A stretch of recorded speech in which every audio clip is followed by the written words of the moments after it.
네, 우리 하나님 은총이 여러분과 함께 하시기를 간절히 축복드립니다. 여러분, 사랑이란 뭘까요? 다양한 언어로 표현할 수 있습니다. 그러나 우리 또 이렇게 말할 수 있지 않을까 싶습니다. 사랑은 뭐다? 반응이다 라고 말하죠. 그러니까 사랑한다면 반응합니다. 사랑하지 않으면요, 반응 안 해요. 관심 없잖아요. 그러면 뭐 대답도 안 해요. 그러나 관심이 있는 거라면 묻지도 않아도 먼저 말을 건네죠. 사랑한다면 우린 반응하게 되어 있습니다. 사랑한다는데 그러나 반응하지 않는다면 그 사랑은 사랑이 아니겠죠. 내가 누구를 사랑해요. 그러면 옷가짐이나 여러 가지 통해서 와 예쁘다, 멋지다 반응을 해요. 그러나 관심 없다면 전혀 어떤 행동도 리액션도 없겠죠. 사랑은 뭐다? 사랑은 반응이다라는 거예요.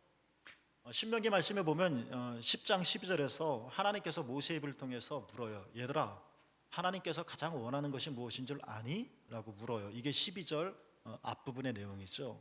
그랬더니 그리고 나서 모세가 질문을 하고 또 자기가 대답을 해요. 이런 대답을 해요. 제가 12절 뒷부분인데요, 세 번역으로 옮겨왔죠. 이렇게 말을 하죠. 주 당신들의 하나님을 경외하며 그의 모든 길을 따르며 그를 사랑하며 마음을 다하고 정성을 다하여 주 당신들의 하나님을 섬기는 것입니다. 이게 하나님이 원하시는 거라는 거예요. 두 가지로 정리할 수 있을 것 같아요. 하나님이 원하시는 게 뭐라고요? 하나님을 경외하고 하나님을 사랑하는 거다라는 말씀이죠. 12절 내용이요. 그런데 하나님을 사랑하고 하나님을 경외한다는 것은 또 무엇입니까? I love you darling, 이게 하나님을 사랑하는 게 아니에요. 와, 내 마음이 벌컹벌컹, 이게 하나님을 사랑하는 게 아니에요. 하나님의 사랑은 감정이 아니에요. 감정이 필요하겠지만 감정으로만 멈추는 것은 아니죠. 하나님의 사랑은 뭐냐? 사랑은 반응이라고 했으니까 하나님을 경외하고 사랑하는 것이 하나님이 원하시는 건데, 하나님을 사랑하고 경외하는 것은 뭐다? 주의 모든 길, 모든 도는 길이잖아요. 모든 내가 곧 길이요 진리요 생명이라고 그랬죠. 주의 모든 도를 행하는 것이다 라고 말을 했어요.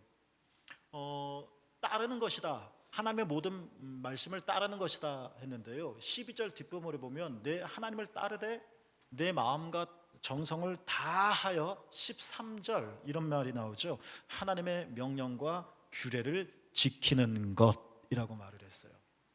그러니까 1번과 2번은 분리될 수 없는 거예요. 1번이 없고 2번만 있으면 외식주의자가 되겠죠.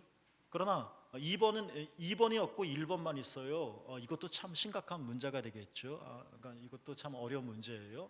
그러니까 결국 기독교 역사를 보면 이 둘 중에 하나만 가지고 붙들고 사는 것이 이단으로 나타나는 경향들이 굉장히 많이 있었던 것 같아요. 하나님이 원하시는 것이 뭐라고요? 하나님을 경외하고 하나님을 사랑하는 것. 하나님이 원하시는 게 뭐라고요? 똑같은 말인데요, 마음과 정성을 다하여서 하나님의 명령과 규례를 지키는 것, 하나님의 도를 행하는 것이라는 말이에요. 오늘 저는요, 하나님의 명령을 지키라, 따르라, 모든 명령과 규례를 지키라 했는데 왜 하나님의 계명을 따라야 하는가에 대한 질문을 하고, 이 질문에 대한 세 가지로 짧게 여러분과 좀 말씀을 좀 나누려고 해요. 왜 우리는 계명을 따라야 하는 건가요? 왜 우리는 하나님의 명령을 따라야 하는 건가요? 이런 거죠. 첫 번째는 뭐냐?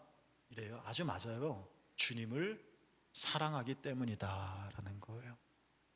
주님을 사랑하면 반응한다고 그랬죠? 지키게 되어져 있는 거예요. 여러분, 주님을 사랑하지 않는데 목사님이 하도 교회 나오라고, 왜 안 나오시냐고, 그럼 큰일 난다고, 나오셔야 된다고, 보고 싶다고, 뵙고 싶다고. 근데 주님을 사랑하지 않고 교회 나오는 게 너무너무 싫어요. 여러분, 그러면 체면으로 나온다면 이 신앙생활이 얼마나 힘들겠어요. 얼마나 빡빡하겠어요. 그러나 누가 시키지 않아도 제가 뭐라고 말했기 때문이 아니라 정말 여러분이 주님 만나고 싶어서 주님을 사랑하기 때문에, 그러면 진짜 뭐 눈을 헤치고 나오고 우산 쓰고 나오고 뭐 그러지 않겠습니까? 하나님의 계명을 지키는데 정말 주님을 사랑하는 마음이 없다면 계명을 지킬 필요성도, 계명을 지켜야 되겠다는 생각도 하지 않겠죠. 그러니까 누가 시켜서가 아니에요. 누가 명령을 해서 너 이러면 큰일 나, 너 이러면 지옥 가, 너 이래야지 천국 가. 단순히 이래서 우리가 주님의 계명을 따라가는 것이 아니라 한 가지 뭐예요? 주님을 사랑하기 때문이다라는 거예요. 주님을 사랑하기 때문에 우리는 반응하게 되는 거고요. 왜 우리가 계명을 지키는 거예요? 주님을 사랑하리라. 여러분, 주님을 사랑하시죠? 그렇죠? 우리가 성경 말씀을 읽어보면 특히 요한복음, 마태마가 누가도 마찬가지지만요. 예수님께서 말씀하신 것 중에 무엇 하면이란 단어를 자주 보시게 될 것 같아요. 오늘 본문도 그렇죠. 요한복음 14장 15절 말씀인데 너희가 나를 사랑 어떻게 해요? 하면 if죠. 한다면 어떻게 된다는 거예요? 나의 계명을 지키리라. 무엇 하면이죠. 이런 말씀이 요한복음에 자주 나오는데 한 가지만 더 예를 든다면 요한복음 15장 5절에서도 이런 말이 나와요. 너희가 내 안에 거하면 if예요. 자, 이 무엇 하면 예수님께서 자주 하신 이 말씀의 의미가 뭘까라는 거예요. 여러분 이거는요 조건이 아니에요. 그러니까 너희가 나를 사랑하면 얼마나 사랑해? 내가 나를 사랑하는 거 봐서 내가 어떻게 해줄게 이런 조건이 아니라는 거예요. 너희가 나를 요만큼 사랑해? 나도 요만큼 해줄래 이런 조건이 아니라는 거예요. 너 정말 열매를 맺고 싶어? 그럼 내 안에 거해 이런 조건이 아닌 거예요. 오히려 무엇 한다면 이라고 하는 것은 조건이 아니라 뭘까요? 기준이라고 말하는 것이 더 적절하지 않을까 싶어요. 우리가 키가 크면 자연히 높은 곳을 보게 되겠죠? 그렇죠? 우리가 막 운동을 열심히 하면 자연히 우리는 무거운 것도 들을 수가 있겠죠?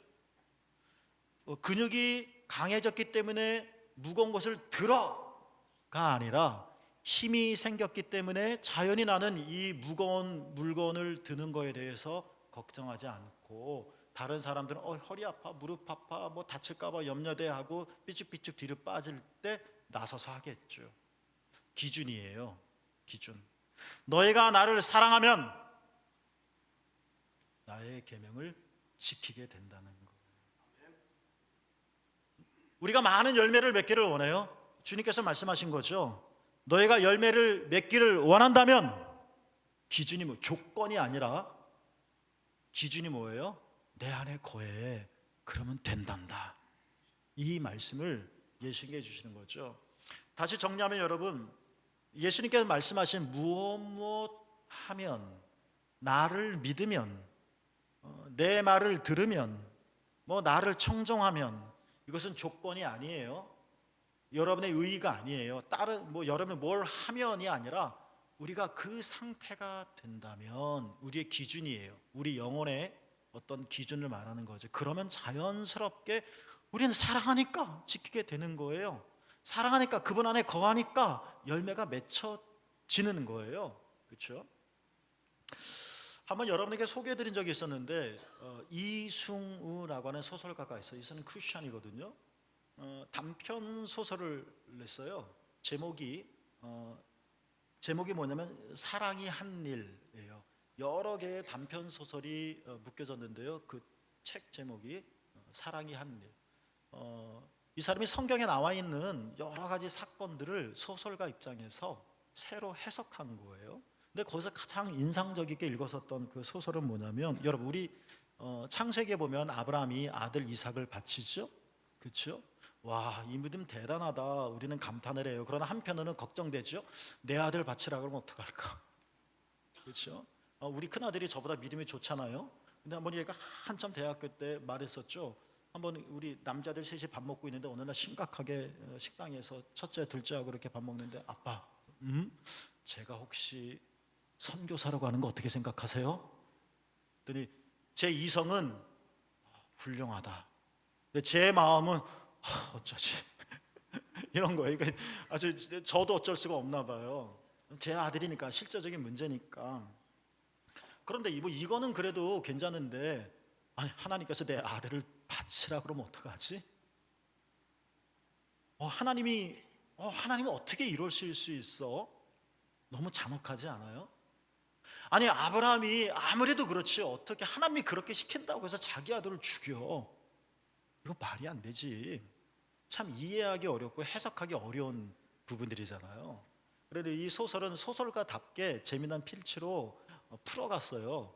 이 소설에서 이승우 씨가 세 가지 명제를 말하더라고요. 여러분 한번 들어보세요. 세 가지 명제예요. 이 명제를 이해하려고 하지 마시고요. 한번 마음으로 한번 받아보세요. 어떻게 느껴지는지. 첫 번째 명제. 하나님은 아브라함을 제일 사랑하셨다. 그래서 아브라함이 제일 사랑하는 것을 받고 싶었다.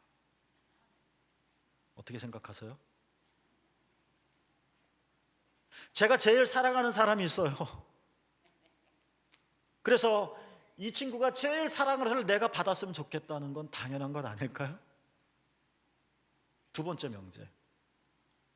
하나님은 두 번째 명제. 아브라함은 하나님을 제일 사랑했다.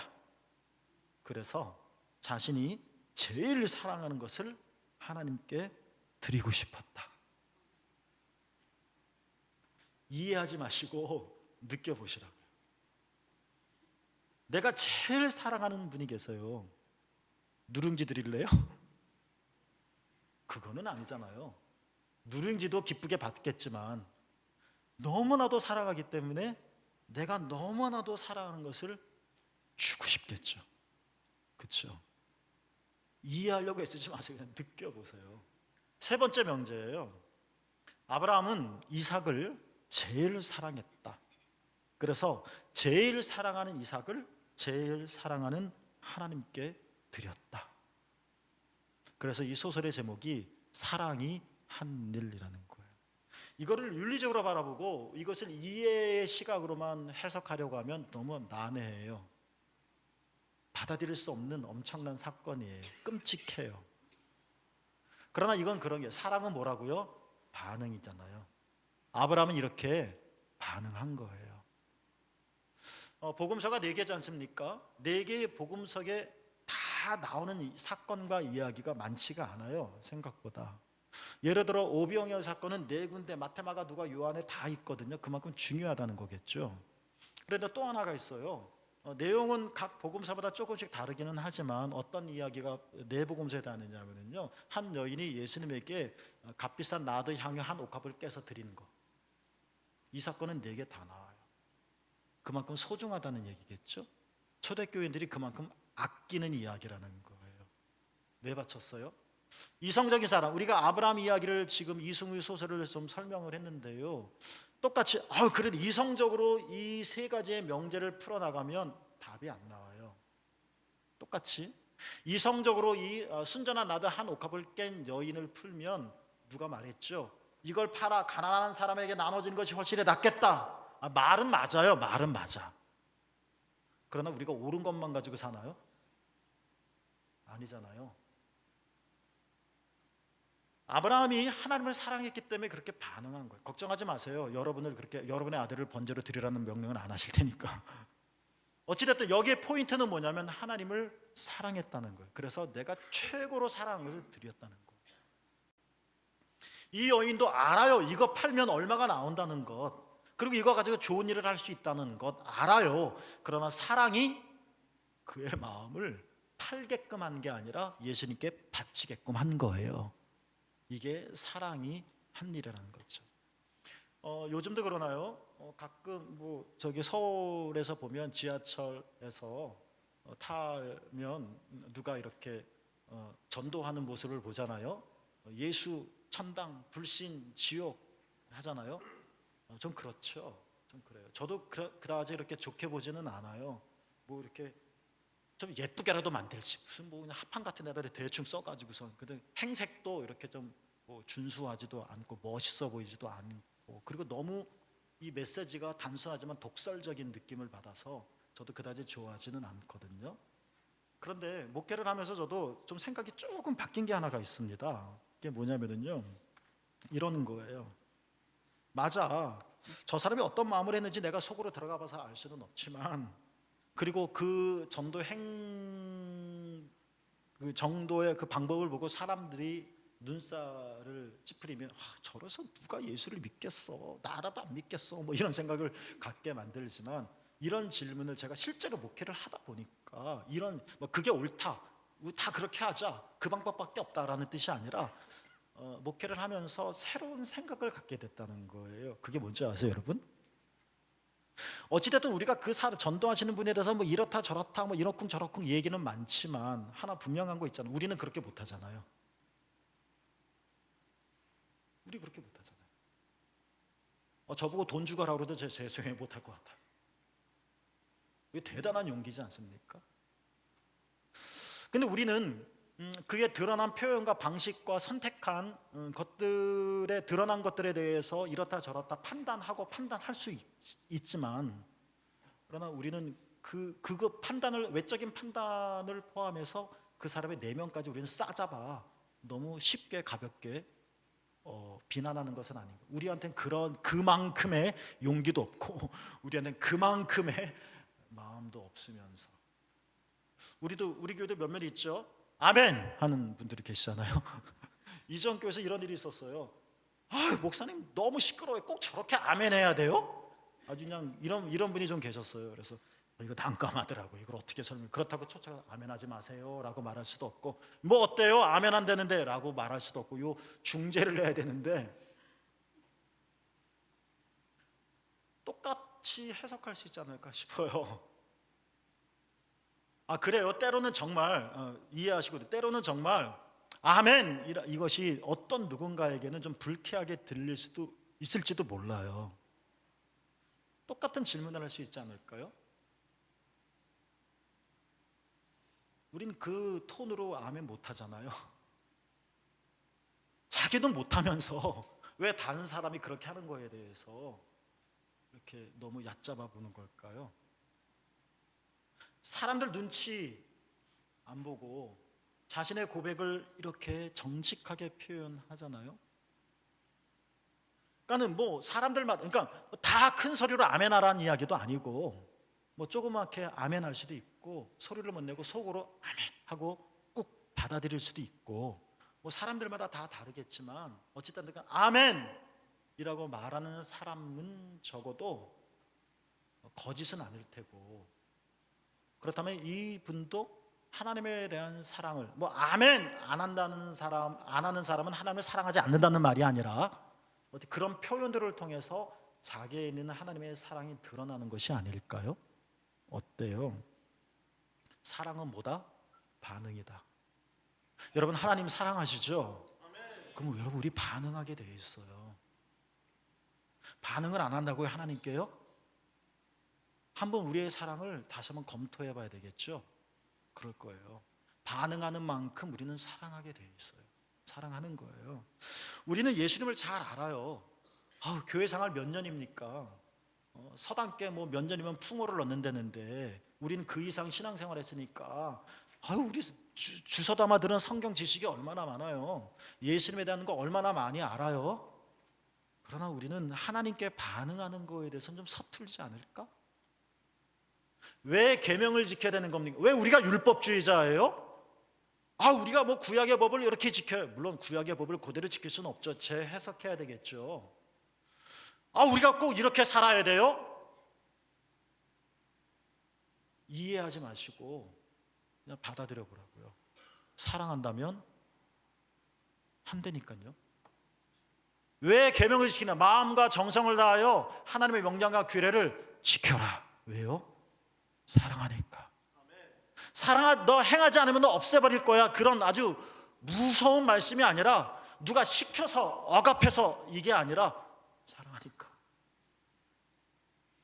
사랑한다면 지킨다니까요. 사랑과 삶은 분리되지 않은 거예요. 신명기가 오늘 우리들에게 이런 말씀을 들려주는 것이죠. 그냥 아주 냉정하게 율법, 신명기, 이게 한자로 말하면 별신자고요. 율법 명자예요. 명령할 때 명자. 율법을 쫙 펼쳐준다는 거거든요.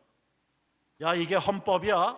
이게 법률이야. 너 지키는지 안 지키는지 내가 아주 그냥 초롱초롱 너 살펴볼 거야 하고 날카로운 어조와 아주 무서운 눈초리로 우리를 바라보면서 지켜라는 말씀이 아니라, 신명기의 핵심은 뭐예요? 주 너의 하나님을 사랑하라. 신명기 6장 말씀이잖아요. 하나님을 사랑한다면 하나님의 명령과 규례를 지킨다는 거예요. 맞아요. 우리는 하나님의 수준대로 지킬 수는 없어요. 우리가 뭐 완벽한 사람입니까? 우리는 여전히 실수하고 연약하죠. 그러나 실수하고 연약한다는 거하고 지키려고 한다는 거하고는 다른 문제예요. 그렇죠? 우리가 불 끓는다면, 우리가 뜨겁다면 가게 돼 있는 거예요. 사랑과 삶은 분리되지 않는다. 왜 우리가 하나님의 계명을 따라야 하는 걸까요? 윤리적인 명령이 아니에요. 사랑하는 거 따로 있고, 이제 주님 사랑하니까 어떻게 또 이제 주님을 계명을 지켜볼까? 분리된 게 아니고 하나님을 사랑하기 때문에 우리는 주님의 계명을 지키고 지키게 된다는 거죠. 두 번째예요. 왜 그 계명을 따라야 하는가? 이 질문에는 하나님은 누구신가? 라는 질문과 깊은 관계가 있어요. 그래서 우리가 신명기 10장 12절 말씀을 읽고 13절까지 이제 뭐 덤으로 약간 좀 읽었는데요. 이렇게 12절 하나님을 사랑해라, 그리고 12절 13절 따라라, 지켜라 라는 말씀이 나오고 나서 그 이후에는 어떤 말씀이 나오냐면 쭉 한번 읽어보세요. 하나님이 어떤 분이신지에 대한 말씀들이 쭉 나와요. 그 중에 하나만 선택한다면 14절과 15절을 읽어보면 이런 말씀이 나오죠. 모든 것이 하나님의 것이다. 그런데 하나님은 오직 당신들의 조상만을 사랑하셨다. 이런 말씀을 해요. 또 이런 말씀도 있어요. 많은 백성이 있다. 그런데 하나님은 당신들만을 이처럼 선택하셨다. 말씀을 해요. 이건 나만 선택받아서 너희는 아무것도 아니야 라는 아주 교만한 우월감이 아니라, 이게 뭘 말하는 걸까요? 다 하나님의 건데 너만 사랑하셔.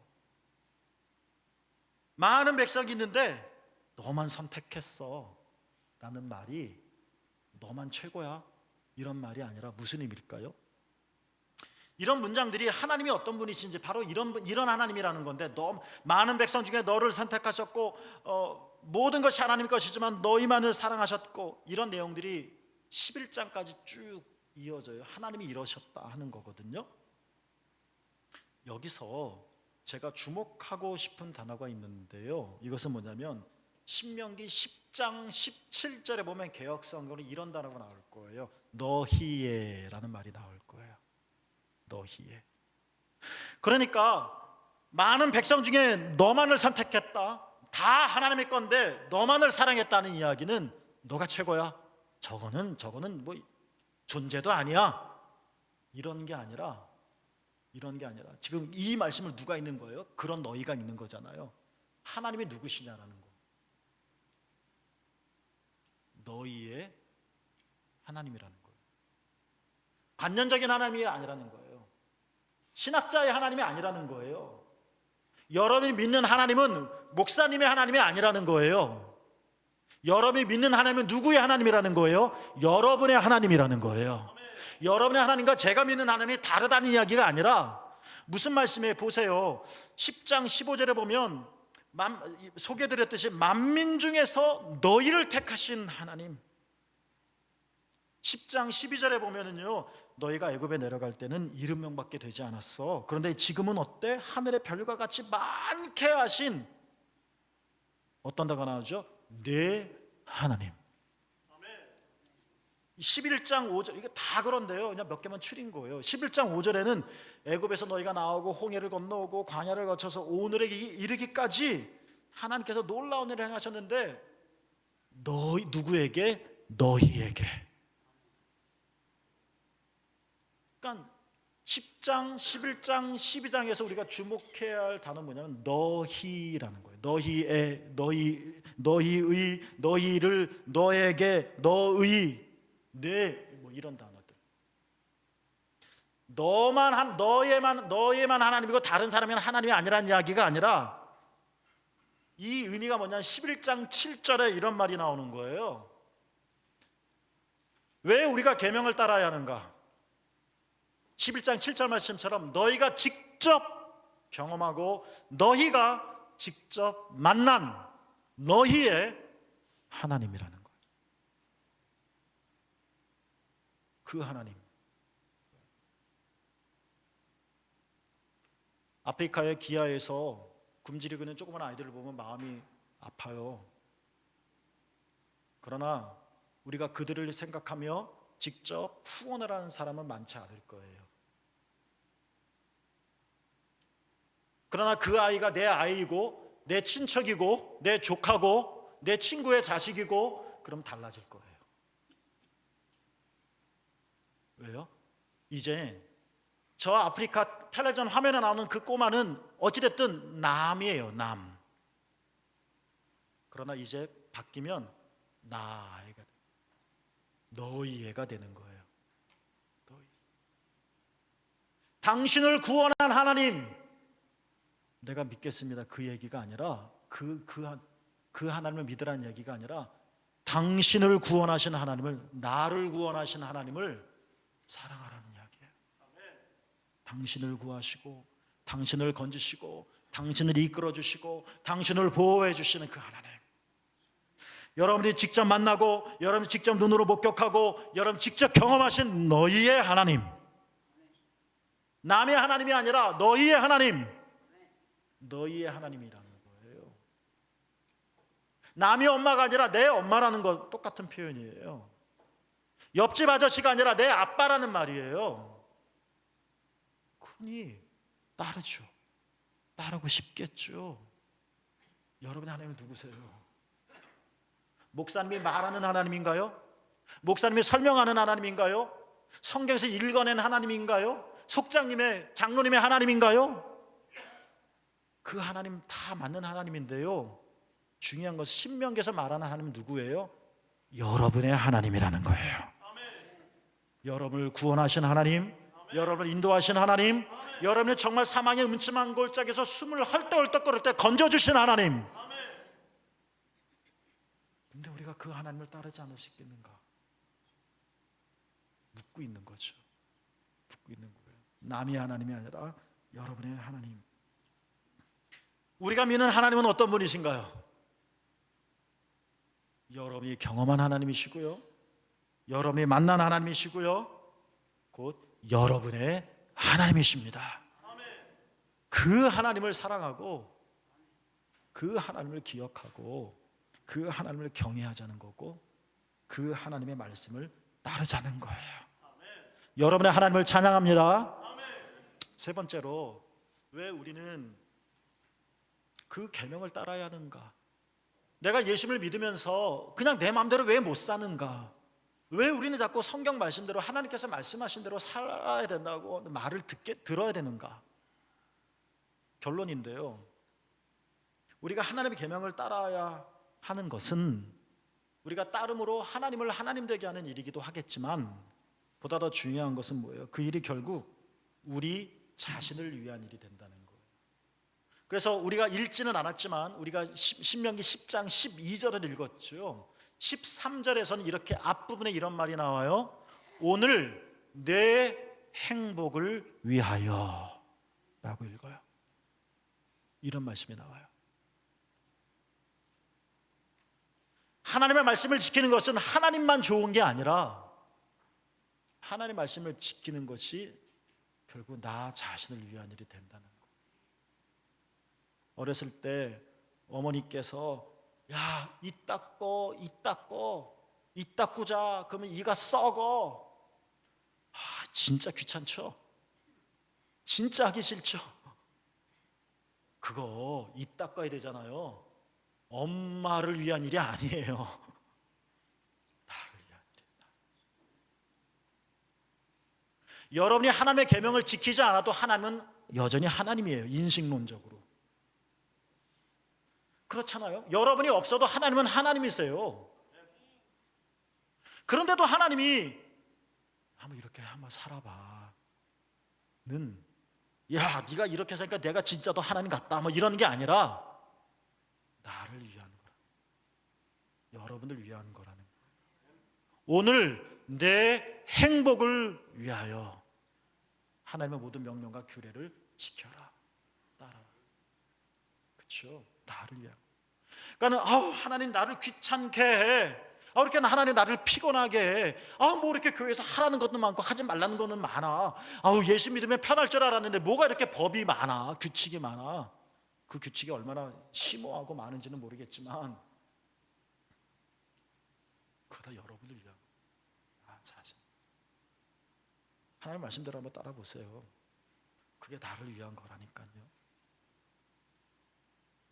신약 본문에 보면 예수님이 너희가 나를 사랑하면 나의 계명을 지키리라 말씀하셨잖아요.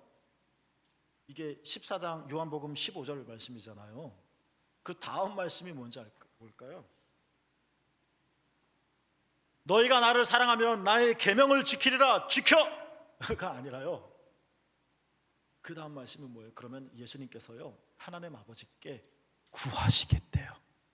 뭐를요? 보혜사 성령이 영원토록 너희와 함께 있게 하기를. 나를 위한 거라. 우리가 하나님을 사랑하며 우리가 하나님의 말씀을 준행하며 나갈 때 이것이 곧 뭐예요? 하나님이 나와 함께 하시는 거예요. 나와 함께 하시는 거예요. 우리가 하나님의 말씀을 지키지 않아도 하나님의 은혜는 모든 사람에게 내려요. 우리가 아무리 손으로 햇빛을 가려도 햇빛은 내리잖아요. 그렇죠? 그러나 하나님 햇빛을 주신다 해서 다 햇빛을 받을 수 있는 것은 아닙니다. 넌센스예요. 그렇게 신앙을 그렇게 생각하지 마세요. 미신이에요. 그거는. 하나님은 우리에게 강요하지 않으세요. 물론 강제하실 때도 있어요. 그러나 하나님이 일반적으로 우리에게 자유의지를 이게 굉장히 중요한 거예요. 사랑하니까 자유의지를 주신 거예요. 여러분이 사랑하는 사람이 진짜 꼭두가시처럼 여러분의 말 하나하나 따라 움직이는 그런 꼭두가시 인형처럼 되기를 원하세요? 진짜 사랑한다면? 아닐 거예요. 그런 사람 아무도 없을 거예요. 선악을 알게 하는 나무, 하나님께서 강제적이시라면 거기다가 철조망을 쳤겠죠. 거기다가 정말 쓴 맛을 들게 하셔서 아예 먹지도 못하게 만드셨겠죠. 강제적으로. 그러나 하나님은 그렇게 하지 않으세요. 그러니까 하나님은 우리 모든 사람에게 은혜를 베풀어 주시는데요, 햇빛을 비춰 주시는데요, 그럼 어떻게 해야 돼요? 바깥으로 나가야죠. 방석에서 이부자리 뒤집어 쓰고 햇빛 주세요, 햇빛 주세요.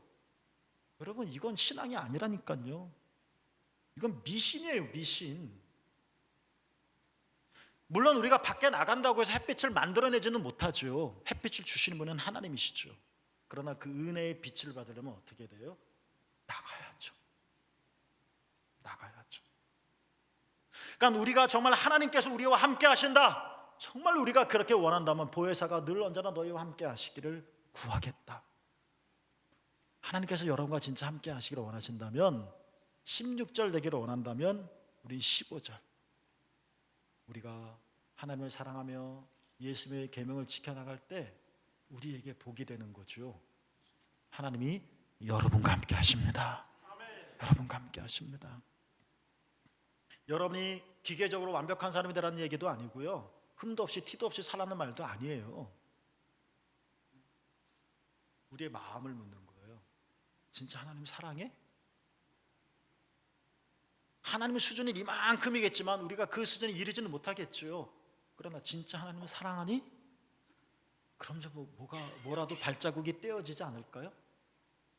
그렇죠? 왜요? 너희의 하나님이시니까. 이것이 결국 내 행복을 위한 것이죠. 하나님이 원하시는 것은 하나님만을 경외하며 하나님만을 사랑하는 것입니다. 주님을 사랑하면 주의 말씀을 따릅니다. 그런 사람이 행복하게 됩니다. 주님은 그런 사람들을 주님께서 기억하셔서 보혜사 성령님이 영원토록 함께 하시기를 구한다고 하셨습니다. 여러분, 얼마나 많은 소리가 있나요? 외부에서 들려온 소리만이 아니라 내 안에 들려오는 얼마나 많은 소리가 있습니까? 그래도 하나님만을 사랑합시다. 그분을 따릅시다. 그런 여러분이 행복하시기를, 하나님이 그런 여러분들과 영원토록 함께 하시기를 축복합니다.